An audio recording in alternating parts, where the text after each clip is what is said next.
Welcome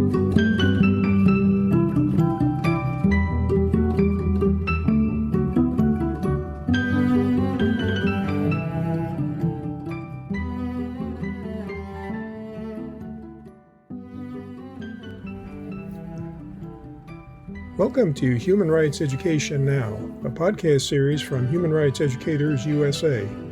I'm your host, Bill Fernikes, a member of the National Steering Committee of HRE USA, a collaborative network to learn, teach, organize, advocate, and innovate for human rights education in the United States. This podcast aims to raise awareness about human rights education and invites listeners to engage with the worldwide movement to make human rights education a core focus of educational programs from preschool through higher education, and in both non-formal and informal community educational settings. Today's program is a conversation with Susan Katz, Professor Emeritus of International and Multicultural Education at the University of San Francisco. In this episode, Susan discusses the origins of her interest in human rights and human rights education, how her experiences as a K-12 classroom teacher of ESL and bilingual education influenced her work in higher ed, her work with immigrant communities and Indigenous peoples and how that work has informed her human rights education activities, and the creation and development of the graduate programs in human rights education at the University of San Francisco.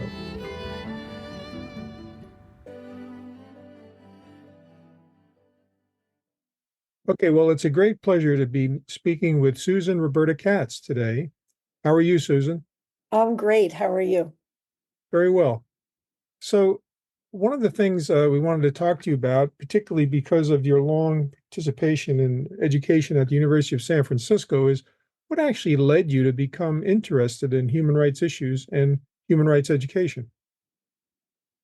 I could talk an hour about that.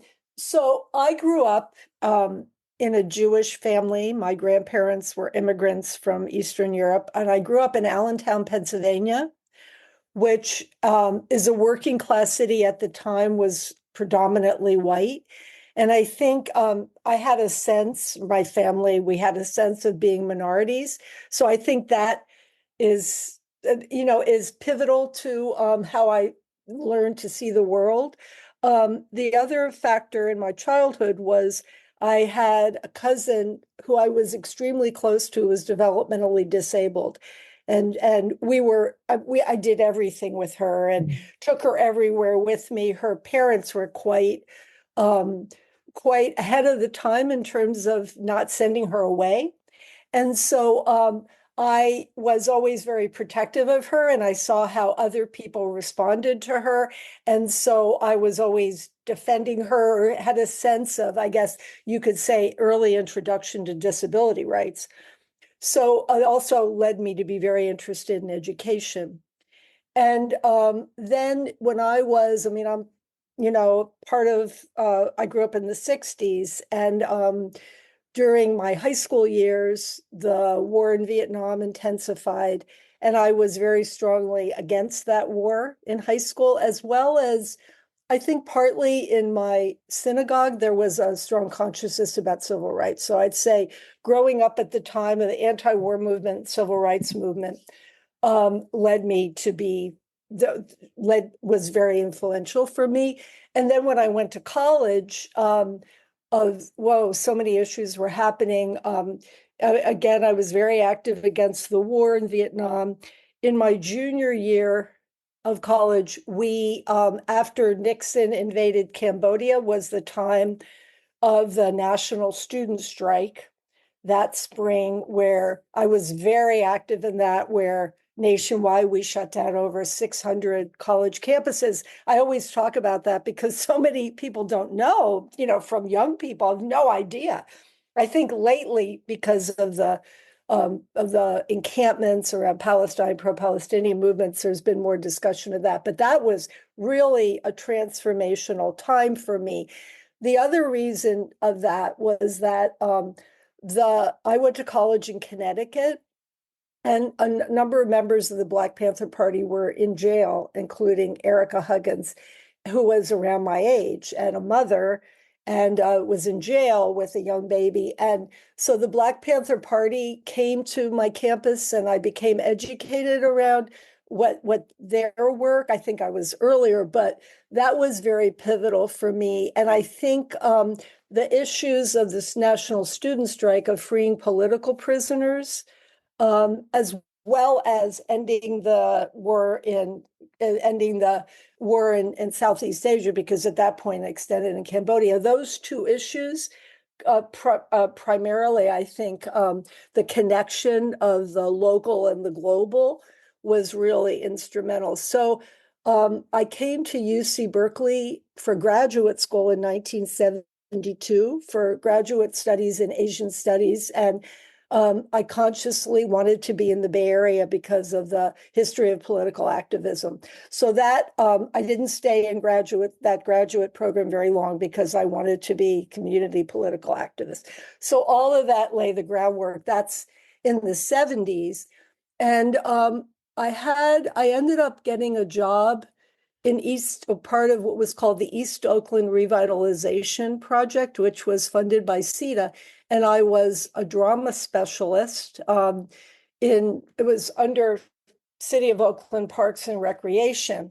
And as part of this job, we did puppet shows, created puppet shows, and did puppet shows in schools in East Oakland, including one of the schools we were at for several weeks was the Black Panther Party School, the Oakland Community School. And just being in East Oakland, I ended up moving to East Oakland. So that shaped, I think, what I saw as where I wanted to focus in terms of education, both using the arts and working in predominantly communities of color. So I think that all those experiences was very important to me. So when I became a teacher, I was at San Francisco State. By that point, I had moved to San Francisco. I was at San Francisco State, and they had a special cohort. This was the time that the NAACP filed a lawsuit against San Francisco Unified for not desegregating the schools, as particularly in Bayview Hunters Point. And Horace Mann Middle School in the Mission District was added to that. So that was a focus of my teacher credential work. And I ended up student teaching part in Bayview. This was in multiple subject, part in Bayview Hunters Point and part in Horace Mann Middle School. This consent decree led to San Francisco transforming, really prioritizing education in those schools. They hired all new teachers. There was a strong commitment about keeping class size small, providing resources. I mean, it was a phenomenal era. So Horace Mann Middle School was my dream of what I thought education should be, and that everything was trilingual, English, Spanish, and Chinese, all the assemblies, all the signs in the school, all the teachers who were hired were bilingual. They had wonderful new principal, came from Watsonville. And the whole idea was that that school had been really failing before this. And children from the Mission District were getting very inferior education. So the whole idea was to just transform that and really prioritize those students. So I was in that school as a student teacher. I just thought, this is my dream of what education should be. Then there were no openings. I ended up getting hired in a school that was quite different, very large. I taught, eventually focused on new and recent immigrant students. All my students were, I had focused, I think there was a language development specialist credential that I had. And my students were all segregated completely from the main building. We were in World War II bungalows that were condemned by the fire department.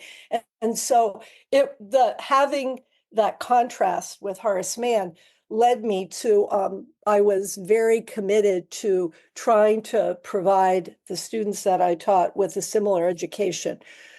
So, even though I wouldn't have said what I'm doing is human rights education, because I didn't necessarily I wasn't aware of that frame. I think that's what I was doing. So the most important project that I did, everything I was trying to do was to build the sense of self-esteem and pride in my students. And so I saw that these were students who had, left. It was about half of the class were from Latin America, half of the class were from Asia. And there was one point where I had 18 different languages in my class. And so it was such an incredibly rich opportunity for the students. And I wanted my students to be teaching the kids in other parts of the school. The school was known for its gifted and talented program, and all the resources went there. And so my students were, it was like the opposite end. So the best project that I did was an oral history project. I was teaching social studies. This was in an 8th grade class where we were studying the US Civil War. And I realized this means nothing to these students. This was an intermediate level. They weren't brand new, but they were the places that we were discussing in Gettysburg and made no sense. So I had the students interview their family members about civil wars in their homelands, because almost all the students came from countries that had experienced civil war. And civil war was such a major force of why they were in the US in the first place, why they left their homelands. And that I ended up, at the same time, I went back to grad school education at UC Berkeley. And so I studied that project for my master's thesis. And the oral history, it was just phenomenal in so many ways about language and literacy development. I had the students, a lot of them did their interviews in their home languages. And then we ended up creating books. And I continued that project for several years. And we did publications. And my goal was that, again, the rest of the school would see and learn about who these students were. So the oral history is something that I started then, but then I've continued. The oral history project was really central in the graduate class I taught at USF in human rights education. So I think that's, let's see, is there any, I'm missing a lot, but I think that kind of answers the question. Yeah. Well, it's an interesting story because we almost have a parallel experience Ah, because I ran a program at school I taught out in New Jersey about mhm. local community history. It was basically rooted in the Foxfire model. Yes, yes. And so, what we did was very interesting because each student had to write an article. We published a magazine. We shared the magazines out. But it wasn't necessarily a human rights project. It was a project about local history. But I think Right. the core of it seems to be narrative. Yeah, exactly. So you want to get the Exactly. narrative of the person you're speaking with and let them tell their Exactly. story. Would that be fair? Absolutely. Absolutely. And I was looking through your book, and I think there's the chapter on global migration and middle school learnings. I think it's, very much that. So I'm really proud of having done that back then. That was in the eight, that was, no, that was I think 89 I first did this project. Yeah. And I'm so excited to see these days how much projects like that are so widespread. Yeah. Yeah, Yeah. Voice of Witness, for example, is a great Absolutely. project about that. Yeah. Absolutely. Well, So let Voice of me, Witness, yeah, I collaborated with Voice of Witness in my human rights education class. So, that absolutely. And I ended up using Voice of Witness books as like key for my human rights education class. So I think it's absolutely, it was interesting because I took and when I was in grad school, there was a sociology class I took for a second research requirement, methodology requirement by Bob Blauner. If you know of him, he was very well known for oral history. And it was interesting at that time, that was early 90, maybe 91. Um, it was a class basically in oral history. And almost every department at UC Berkeley was represented in that class except history department. And, they look down on oral history. And I think that has really changed.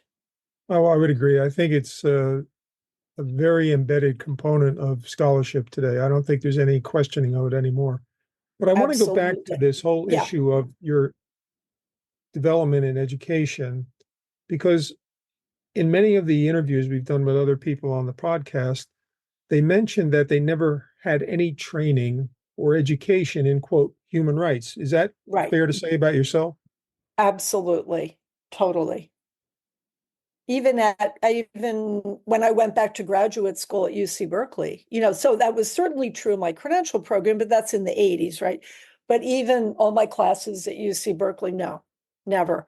Social justice, maybe a little, but human rights, no, Yeah, absolutely not. Now, I think that yeah, yeah, the first real iteration of it really was in law schools. There was a lot of work on human exactly. rights, but there wasn't necessarily, as you pointed out, any discussion of human rights education per No, se. no, no, not at all. Not at all. I mean, I would say I was involved in the human rights movement because one of the things I didn't mention was a lot of the work, anti-war and anti-imperialist against intervention in Central America I was very active in that. I certainly that in that movement, I would say that those issues of human rights were absolutely central. But in education, any of my formal studies in education, no, no, not at all. Yeah. So one of the interesting things in all your scholarship, and particularly in your recent scholarship, is how you've examined the lives of people in indigenous communities Hmm. and immigrant communities. So how has your work with those communities sort of shaped your approach to human rights education? Well, it began in 2010, I'd say, when I mean, there's still that background of oral tradition. So oral history, oral tradition. In 2010, I had a Fulbright fellowship in the Amazon of Ecuador. That was I had never been to South America before that. I'd been to Central America, but not South America. Um, that started all of this because it turns out that someone, an anthropologist in the UK, sent an email looking for someone with background in bilingual education to work with the indigenous community called the Shuar in the Amazon of Ecuador, because that came from them. They were looking for someone from outside who had this background. And he said, this anthropologist said I was the only person that responded to this email.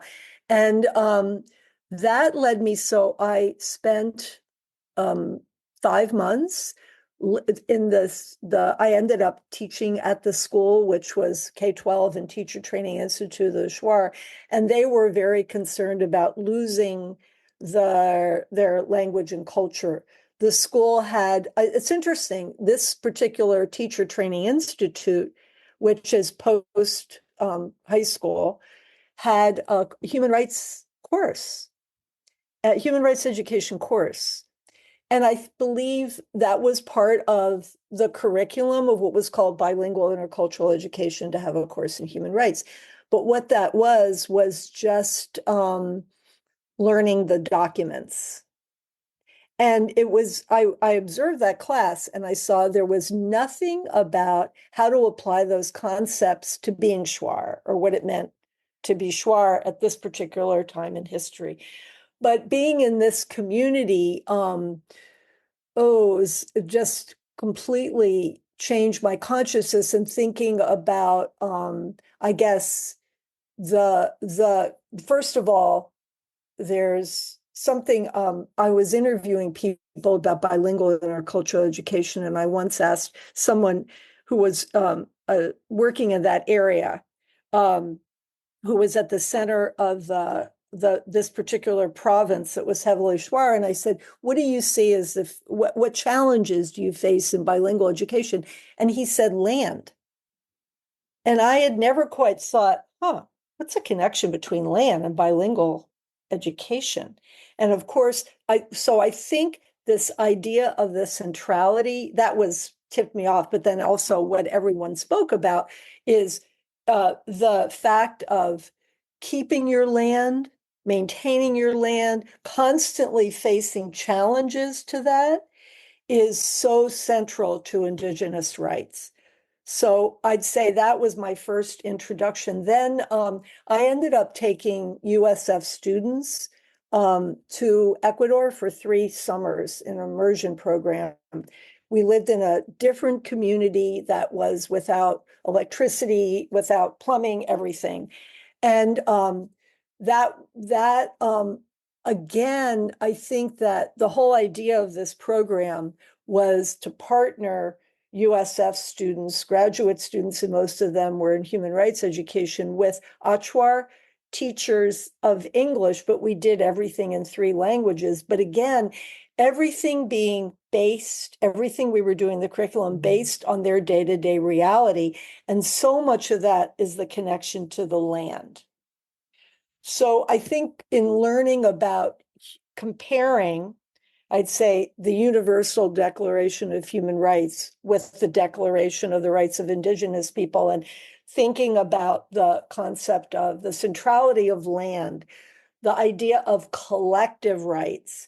In both the Shuar and Achuar communities, they have something called Aminga, where Aminga is a collective work project. And to say somebody's roof is falling down, the whole community comes together. So I think that the sense of focus, the centrality of land, looking at rights as not as much as individual freedom, but collective rights, those concepts and my experience in these communities completely challenged and changed, broadened my concept of human rights.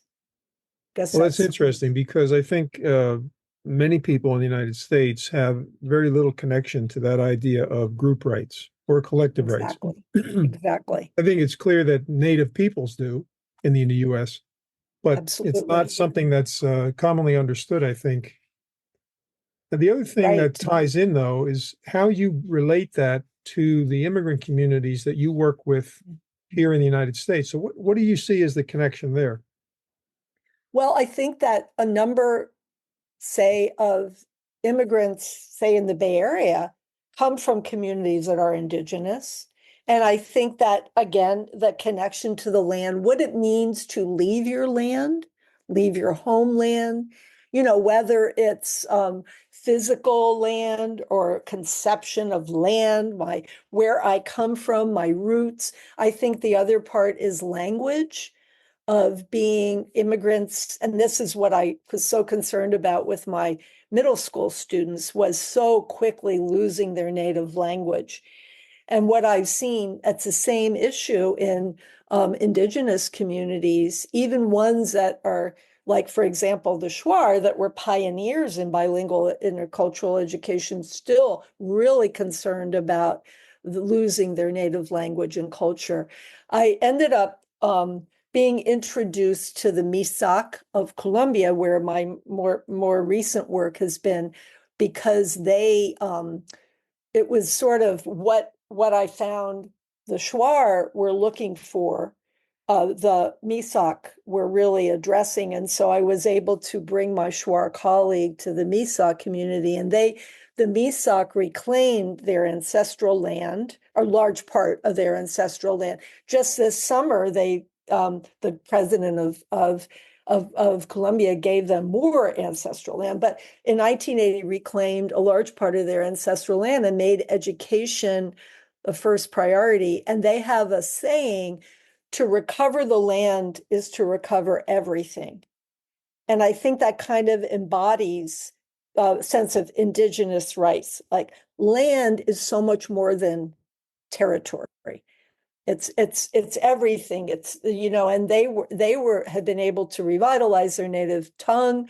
In that community, everyone wears native dress, and and that was really prioritized. So I wanted people I worked with in the Shuar community to be able to be exposed to this, and so I was able to be a bridge for that.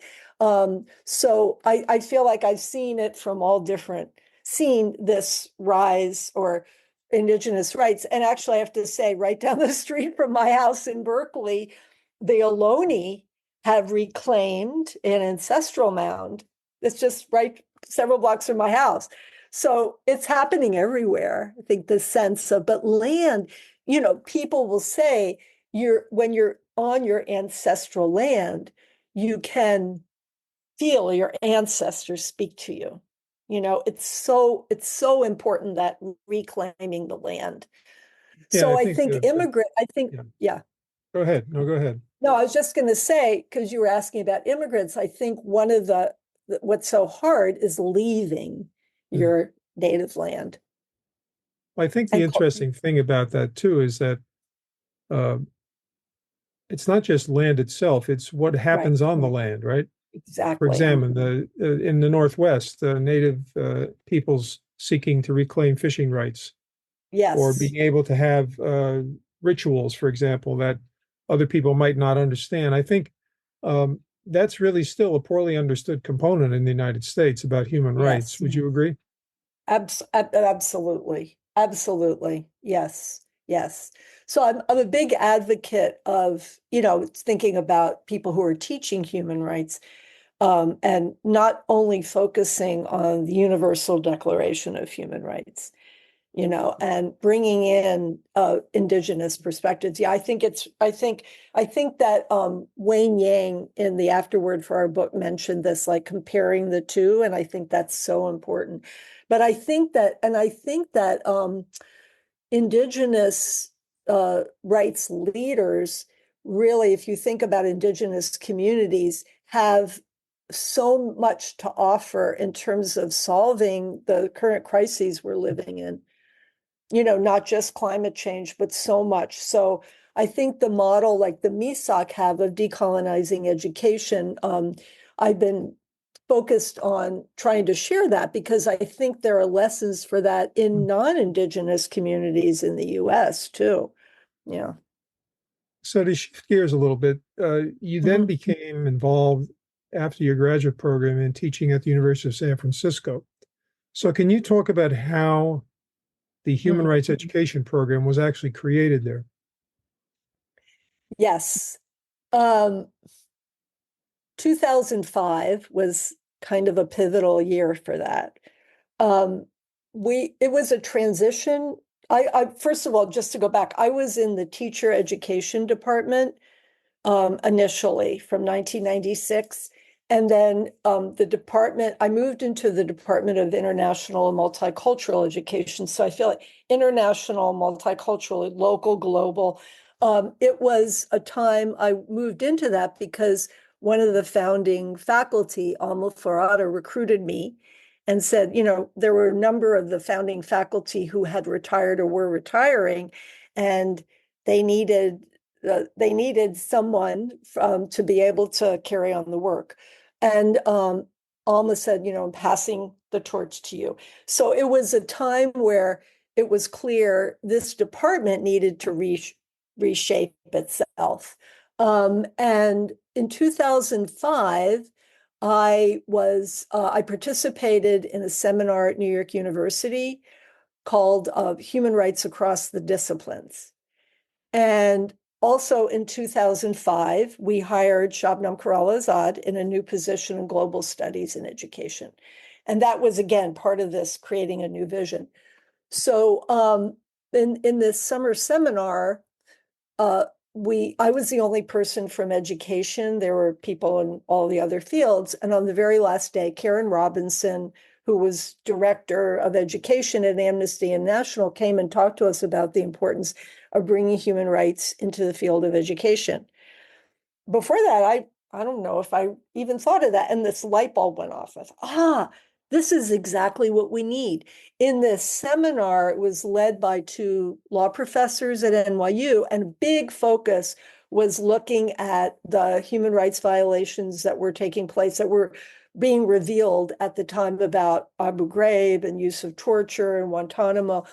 And but human rights violations from the war on terror. So I came back from that summer seminar and brought this brought up to my department how excited I was about human rights education, human rights in education as a framework. At the same time, there were a number of really important factors happening, which was the University of San Francisco had Center for Law and Global Justice. There was a human rights collaborative in arts and sciences, the law school. And so we entered into that. Shabnam and I entered into that in education. And so what people thought I should do is pilot a class in human rights education to see if that would fly with our students. And so in 2007, I piloted this class. I was able to study what how the class went, what students thought, and worked with Shabnam, who was brand new. And then because it was so successful, Shabnam and I worked together. We were able to get a grant. I thought I turned my phone off. Sorry. We were able to get a grant from this Center for Law and Global Justice to develop 4 courses for a concentration. And then the concentration in human rights education launched in 2008. And it was class in law, which we hired people from the law school to teach. The human rights pedagogy class that I taught was sort of everything. Shabnam taught gender and globalization, and there was class of immigration and forced displacement. Those were the 4 courses. And so we started that as a concentration in 2008, and we had so much interest. We had to have over a couple of years, 2 sections of every class. And then we decided to turn that into a standalone master's, hired Monisha Bajaj in 2013.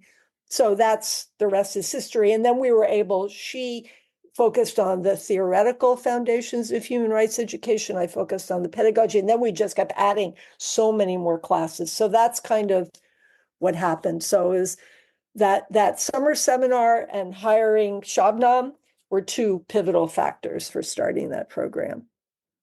How did you make the connections to public school teachers? Did you reach out to them, or were they already engaged in graduate study? Yes. One thing I didn't mention about this starting this program wouldn't have been possible in the teacher education department where I was before, unfortunately, because of so many requirements. And in the IME department, being master's and doctorate, we had a lot more creativity and space to do innovative things. And so, but a number of our students were already, or they weren't studying to be teachers, but were already public school teachers and community activists. And so, yeah. So I think one of the challenges has been this separation. We work together. We have a proposal for a combined credential master's in human rights education that has never taken off because it would take so many units and so much time. So we're the credential program and that master's is very burdened by that. It's also, we have a little bit of a split, which I think is maybe common in that we have an urban ed and social justice. So the teacher education program has always been strongly focused on social justice. So we have this split, which is a false split between social justice and human rights. It's something that I remember every year saying, I want to, this is a goal to develop this combined master's, and it just hasn't taken off. Yeah. Well, I don't think that's uncommon. From No. all the people I've spoken to, they find that with very few exceptions, maybe the University of Connecticut is an exception. Right. You find this sort of silo effect, right? There's a Yes. silo of teacher ed, Yes. there's a silo of foundations, there's a Yes. silo of law school, and they don't talk to each other. Yes. Yes. So, And I feel go like ahead. we had that at one point because we had like the law school, the dean of the law school was very human rights oriented. And we had, I took a class in the law school in human rights law, and that was very supportive. And that's changed. That's just changed. The university overall, we don't have that human rights collaborative anymore that we had. So things have shifted. But yes, you're absolutely right. The silos, in education, not just with the rest of the university, but within the School of Education. Yeah. So, yeah, I think it's right now the enrollment overall has really dropped, I think everywhere. So different challenges.